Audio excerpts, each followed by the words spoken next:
Now you have a patient of delirium who is in the emergency department, or he can even walk in through your OPDs, that is the outpatient departments. Now you should know how to manage such a case of delirium or such a case of delirium tremens.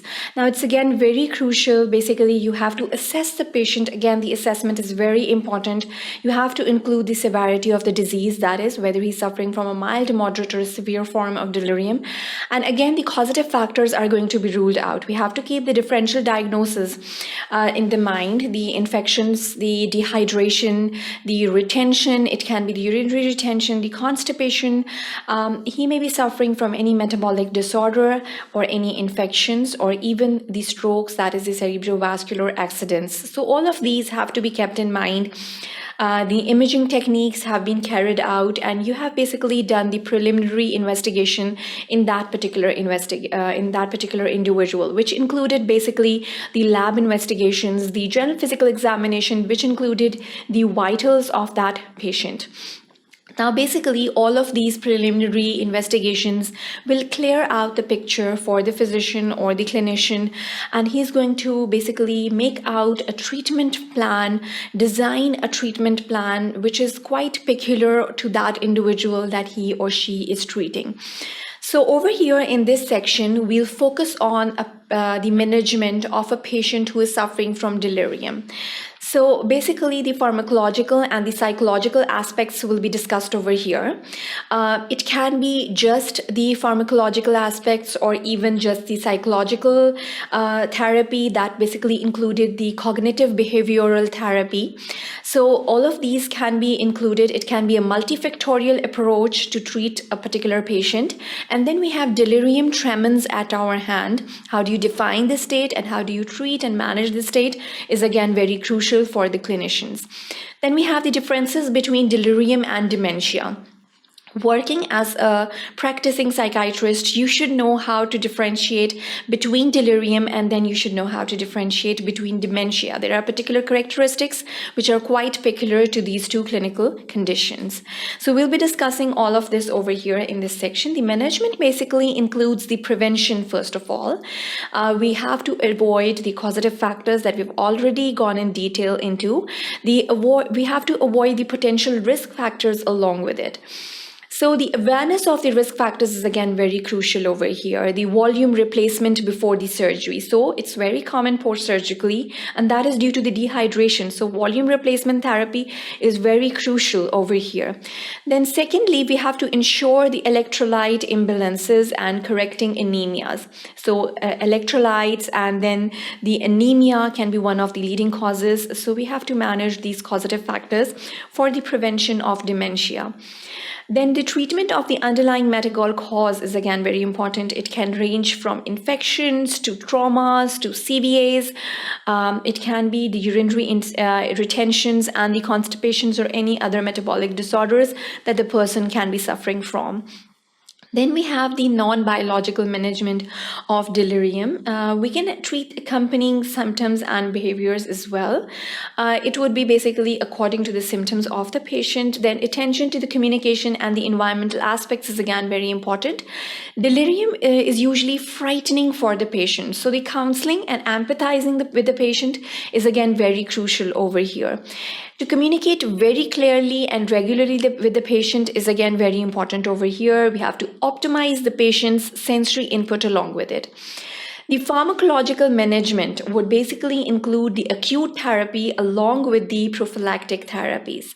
So as we say or talk about the acute therapies, it's basically include the antipsychotics such as haloperidol. The dose is usually 0.5 to 1 milligrams per oral or intramuscular, and it can repeat every 4 hours or every 60 minutes IM. The adverse effects basically include the extrapyramidal syndromes or the prolonged QT syndrome, and basically it's a randomized controlled trials. It's the demonstration in the reduction in the symptoms, severity and duration as well. Then the atypical antipsychotics such as risperidone, olanzapine, quetiapine, and the dosages are usually 0.5 milligrams BID, 2.5 to 5 milligrams daily or 25 milligrams twice a day. The adverse effects usually include the extrapyramidal syndromes and the prolonged QT syndromes. These are again the randomized controlled trials comparing efficacy against the haloperidol, showing the comparable response rates. Then we have the benzodiazepines and the lorazepam. The dosages over here are 0.5 to 1 milligrams per oral, and it can be repeated every 4 hours. There's paradoxical excitation, respiratory depression, excessive sedation, and confusion is seen as an adverse effect in individuals who are administered with it. It didn't show improvement in condition. Treatment is limited by the adverse effects because they're quite severe in their intensity.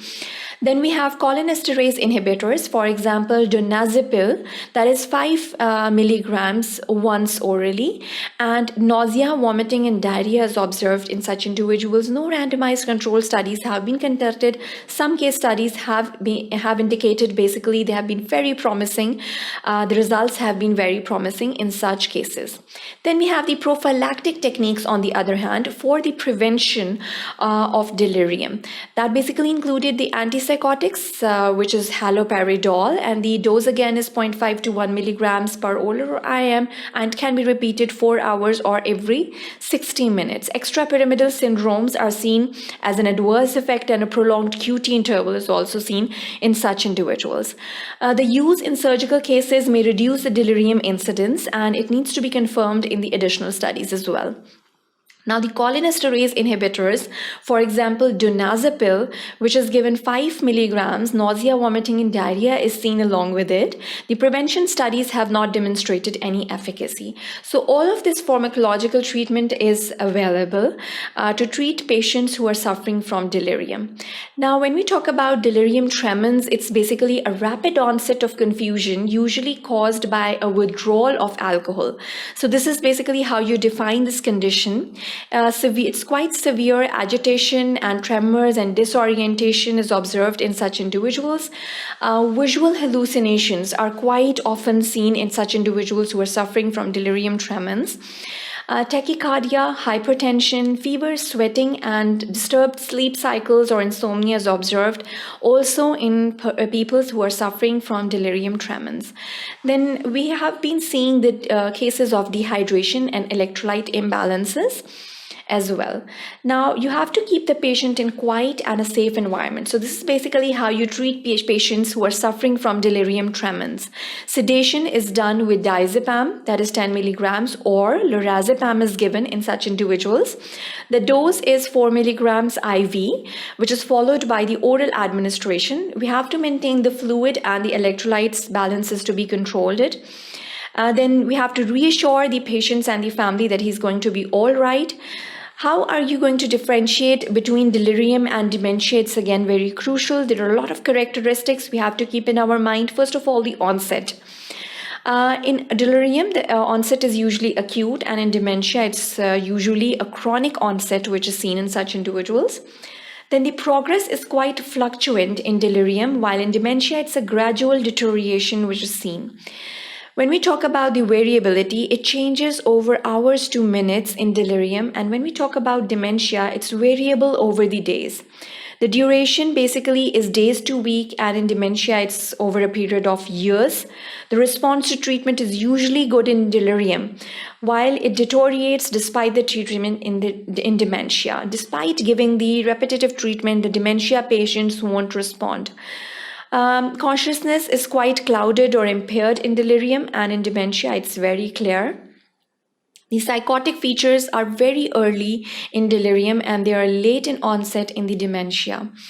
Then when we talk about hallucinations, they are quite common along with delusions in delirium, and they are uncommon in dementia. Orientation is marked early disoriented. So basically the patients who are suffering from dementia, they gradually lost the time and place early on. The memory is impaired but variable in delirium, and in dementia it's early short-term memory loss or long-term loss later on. The concentration is fluctuant and marked in attention, and in dementia, it's the gradual disorientation. The psychomotor activity is variable in delirium, and it's quite normal in dementia. The sleep-wake cycle is characteristically disturbed in delirium and it's not disturbed in dementia and can be variable in dementia. The language is quite incoherent, inappropriate, and psychomotor slowing is seen in people who are suffering from delirium. While when you see people in dementia, they have good some word-finding problems, and expressive dysphasia is seen in such individuals who are suffering from dementia. So basically, in this section, we summarized the management of the patients who are suffering from dementia and delirium, and how can you basically differentiate between these two conditions, delirium and dementia. So that is the end of this section. Thank you for watching sqadia.com.